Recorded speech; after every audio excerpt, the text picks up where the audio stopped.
Hey, I'd like to welcome you to another episode of Mission Matters. My name is Adam Torres, and if you'd like to apply to be a guest on the show, just head on over to missionmatters.com and click on Be Our Guest to apply.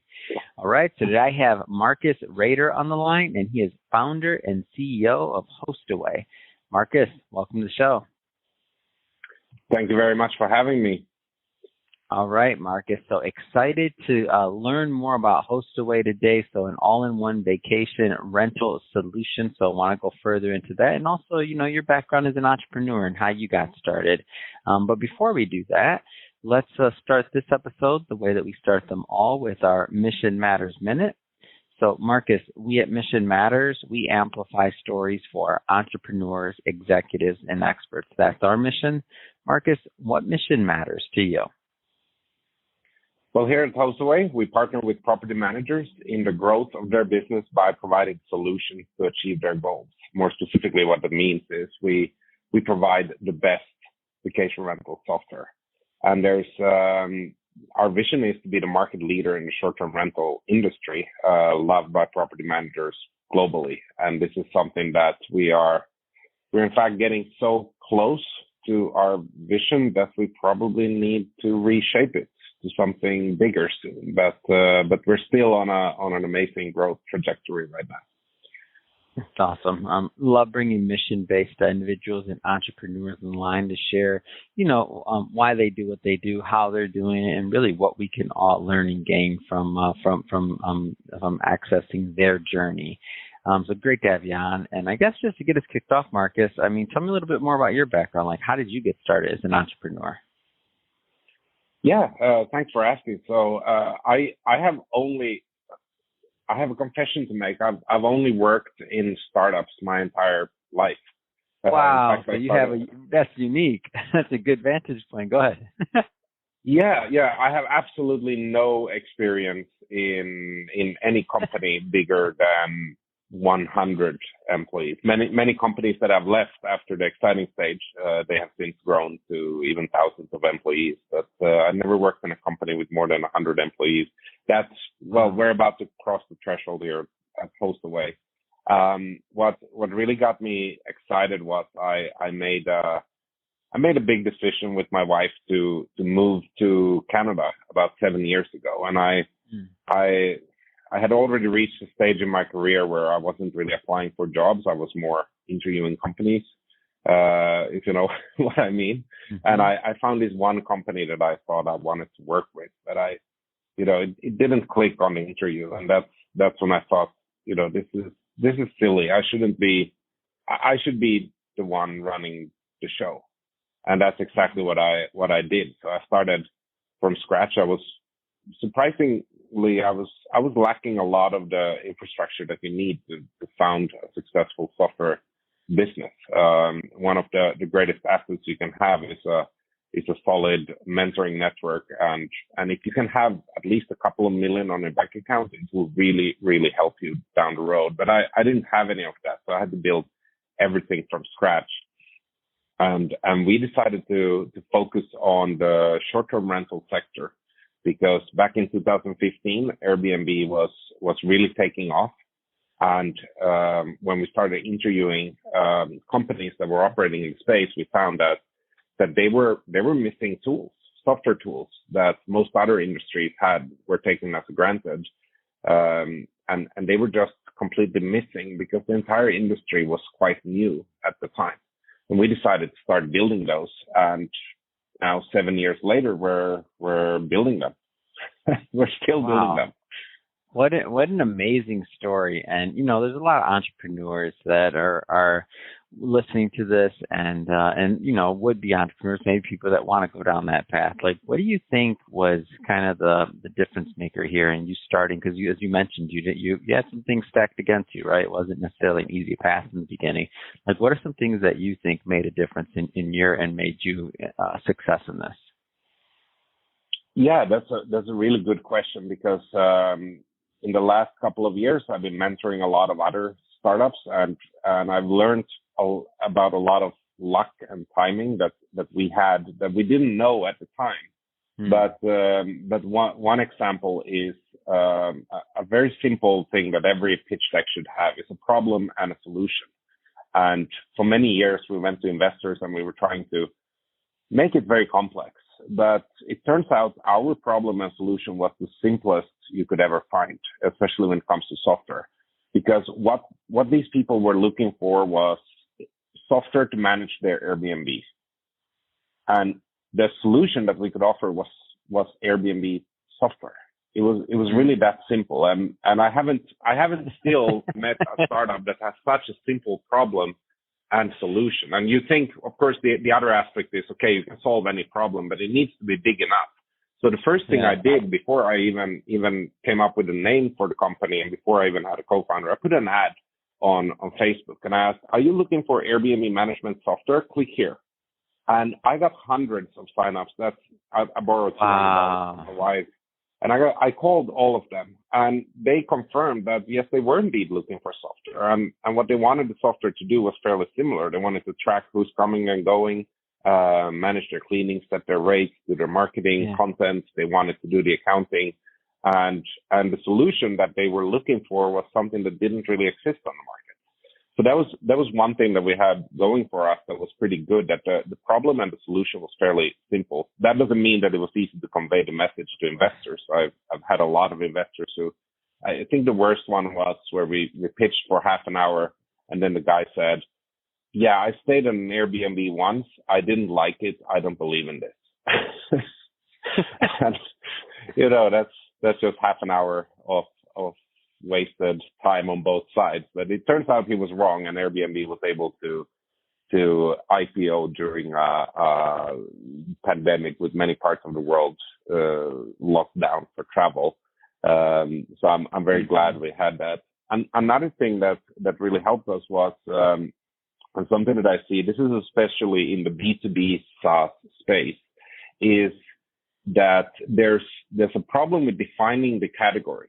Because when you have a tool, especially a very highly specialized tool that accomplishes one task, there's no category really to compete in, because you're competing against spreadsheets, you're competing against maybe a team of professionals, you might be competing against a law firm or competing against an accountancy firm.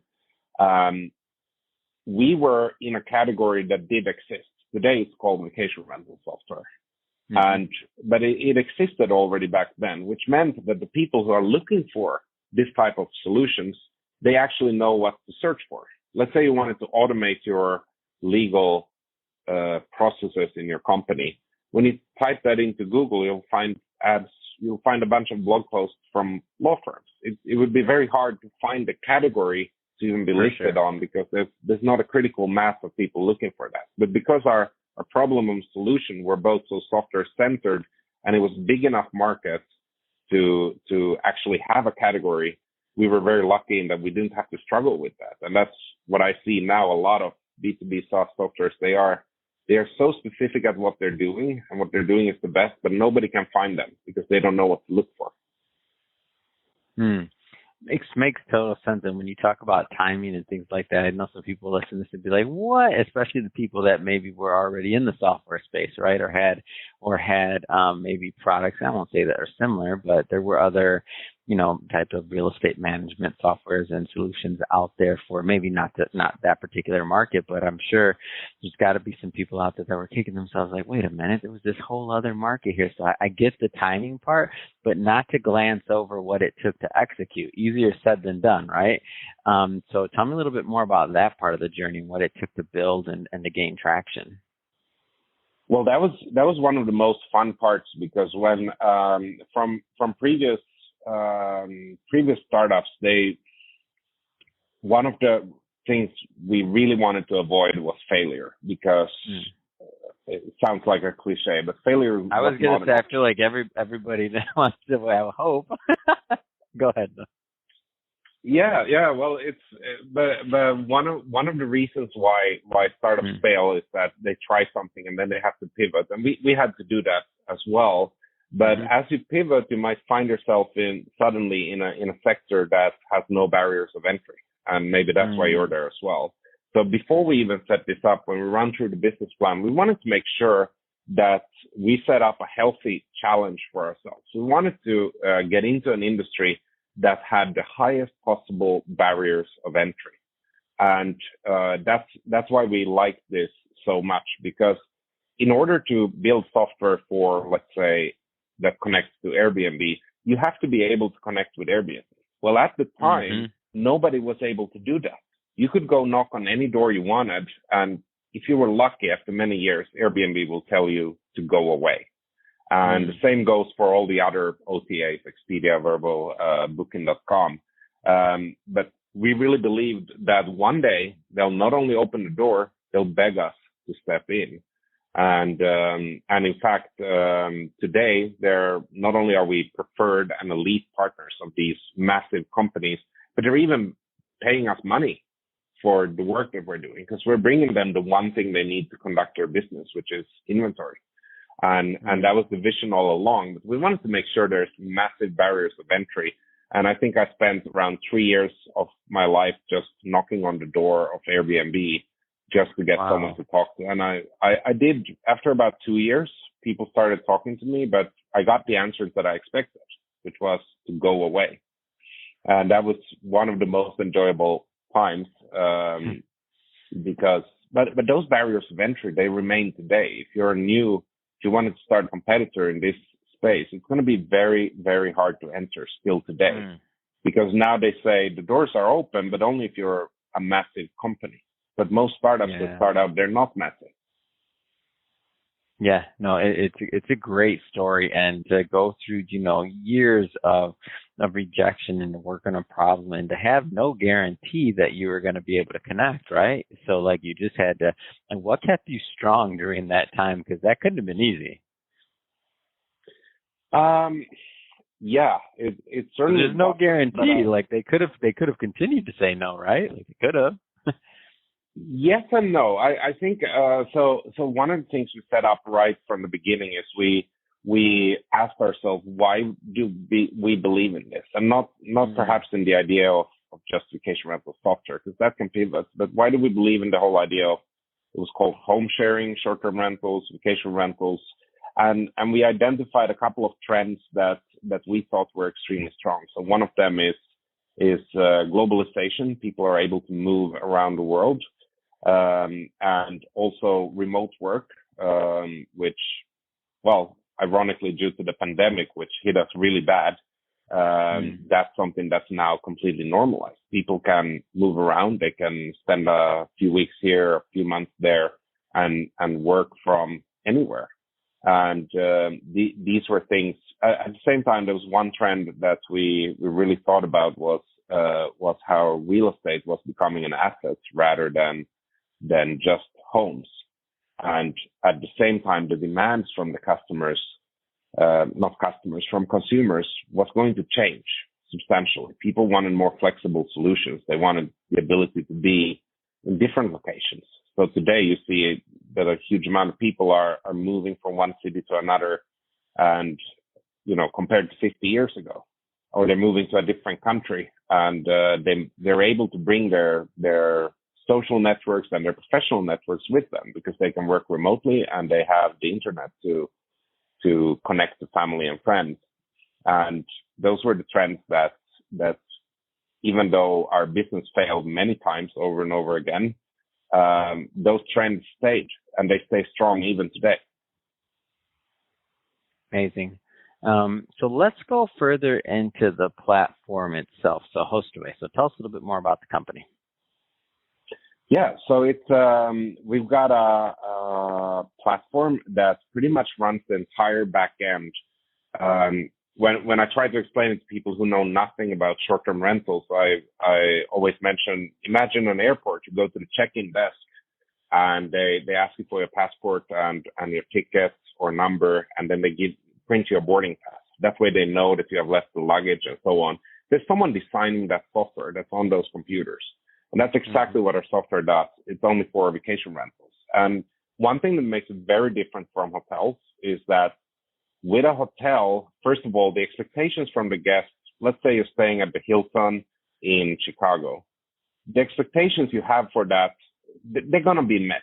For example, when you check Google Maps, you find Hilton in Chicago, you go there, the hotel is actually there. And it's pretty big, you see it. And they have a sign that says Hilton on the door. And you know that if your pillow is uncomfortable, you can call them and they'll bring you a different pillow. You know that already. When it comes to vacation rentals, every property is unique. But what makes it even more difficult is not only are the properties unique and the guest expectations are unique, but the locations are also different. So you can't have a front desk. In a hotel, you can have 400 rooms, and anyone who has a question, they can come to the front desk. Hey, where can I buy some painkillers? Where's a good restaurant? You can go to the front desk and ask that. In vacation rentals, everything is distributed. There's no front desk. So that's the function, and that's the reason why technology is so much more necessary when it comes to vacation rentals rather than hotels, because you don't have the live staff on the ground. Because if you're renting a cottage in the forest, where's that live staff even gonna stay? Mm-hmm. They're gonna be miles away when you need them. And that's why you need communication tools, you need automation tools to make sure everything works. Tell us a little bit more about the demographic for who actually uses the software. So is this appropriate for somebody with, one rental, or do you have to have a whole lot of them? Is it enterprise only? Like, give us a feel for that. Really good question, because our competitive landscape is actually divided into all three segments. So there's solutions for those who have just one property, and for many of those they see it as a lifestyle. They're really proud of this property. They maintain it really well, and they like to rent it out and make money on the side. They often want something to build a website. They want something to automate, to remove the hassle of the daily operations. Then we have the smaller owner operators that have between 5 and 10 properties. Often they own a couple of properties themselves, but then they also manage properties. Usually they start by managing their friends' properties, but then they advertise to everyone, hey, I can manage your property as well, and you can make money on the side without any work. And then we got these really big operators. Our biggest customer has 7,000 properties in 6 countries. We're mostly focused on the mid segment here. So companies or individuals that either have multiple properties or manage multiple properties on behalf of others. But we do have a large group of customers who are very happy with even one property. But usually they are the ones who are looking for a very, very good tool with excellent support. And we're known for having the best support in the industry. I learned a new term this week. It's called prosumer. It's someone who's a consumer, but they don't want to use the amateur tools. They want to use the professional tools. And you see this, I like playing guitars, and some people say, I'm an amateur guitar player, so I'm going to buy an amateur guitar. But then some say, I'm an amateur, but I want the professional one. I want the best guitar there is. And then they go out and buy it. And that's part of the market we serve. Oh man, I love it. Learn something new every day on the show, Marcus. A prosumer. I'm in. That's a great term. I'm in. And I see it. And the guitar analogy is perfect because I would be that type as well. I'd be like, well, I know, but that's the one I want. So I get it. for all the other prosumers out there, right? Exactly. So, Marcus, I have to ask you. So what's next? What's on the horizon for Hostaway? I mean, you're obviously doing well, taking market share there. You're now, as you mentioned, there's competitors in the landscape, but like, what's next? What's next for the vision for the company? Well, like I said, we want to be the market leader, but I guess our vision is getting outdated because we're likely going to hit that next year. However, there's a disclaimer here. As it is a new market, our market share and let's say our biggest competitor's market share in any subsegment will be ridiculously small. There's a massive amount of solutions available, including Excel, one of our biggest competitors still. We will just continue growing because this is really exciting when we see how we have become very quickly so incredibly big, but still when we look at the absolute market share and the number of potential customers out there, the market is massive, which is ironically, when we were pitching to investors years ago, that was their main concern. Is the total addressable market big enough? But I think at least after COVID and the real estate development in the last 10 years, it's pretty obvious that this is, short-term rentals, vacation rentals, they're here to stay. It's awesome. If somebody's listening to this and they want to learn more about Hostaway, what's the best way for them to do that? Well, we have a service guarantee. We will put you, no matter how big or small your business is, we'll put you in front of a live person with us within 1 hour if you sign up on our website, hostaway.com. And if you do choose to go with our solution, we also guide you through the setup. So we got real people setting up the system together with you. And if we fail to provide you with a live person within 1 hour, I will personally get on a call, which doesn't happen a lot because we have a really great sales team and a great onboarding team. But that's our service promise. So head on to hostaway.com. Fantastic. And we'll put all that information in the show notes and so that the audience can just click on the episode and notes and head right on over. And speaking of the audience, if this is your first time listening to an episode or engaging with the Mission Matters platform, we're all about bringing on entrepreneurs, executives, and experts and having them share their background, their business, how they do what they're doing, why they do it and the mission behind it. If that's the type of content that you're into, or it sounds interesting or engaging, hit that subscribe button because we have many more mission-based individuals coming up on the line and we don't want you to miss a thing. And Marcus, really, it has been a pleasure having you on the show. Wishing you much more continuous success, and thanks again for coming on. Thank you very much for having me. It's been a pleasure.